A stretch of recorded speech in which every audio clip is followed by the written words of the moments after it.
I could go on, but the thing that has always intrigued me the most goes back to a book that I read when I was in my middler year at seminary by a man named Edwin Lewis, Lewis.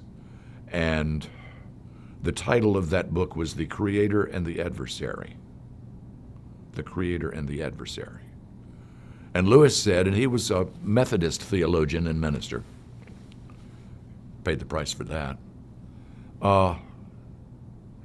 Lewis said that the only reasonable understanding he had ever been able to come to, and he says it's perfectly biblical with all of the stories in the Bible about Satan and all of that,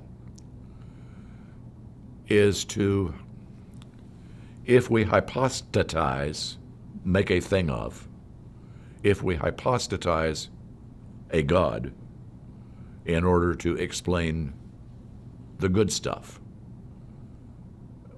in order to explain there being intention at work in the world, etc.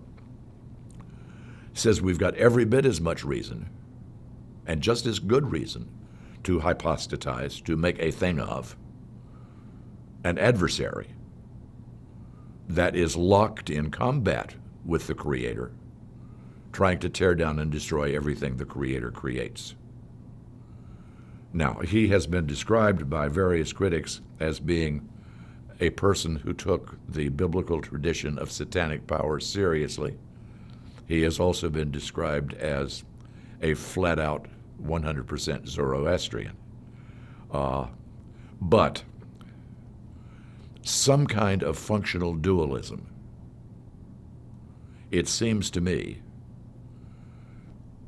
is the only line I have been able to find so far on natural evil that seems plausible. I don't like it much.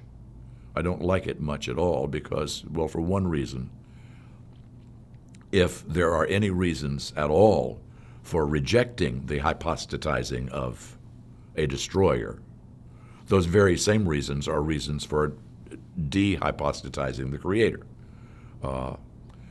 The burden of the book that I've been working on for years, and I don't know that I'll ever finish, the burden of that book is that they sort of ride together.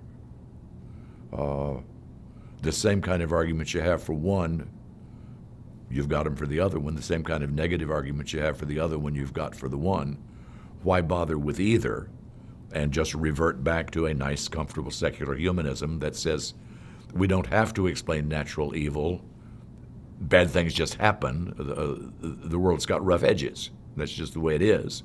We don't have to explain human evil. A lot of people are bastards and they do really terrible things, and that's just the way the world is. End of conversation.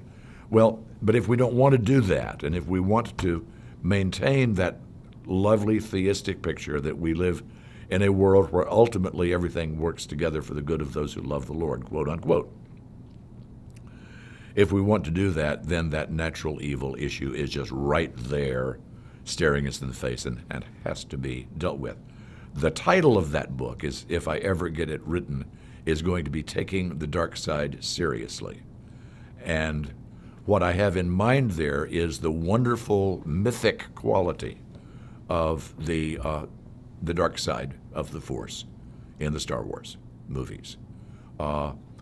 Whoever really wrote the basic storyline for those films had a very good notion that you can't have the Force without having the dark side. They go together.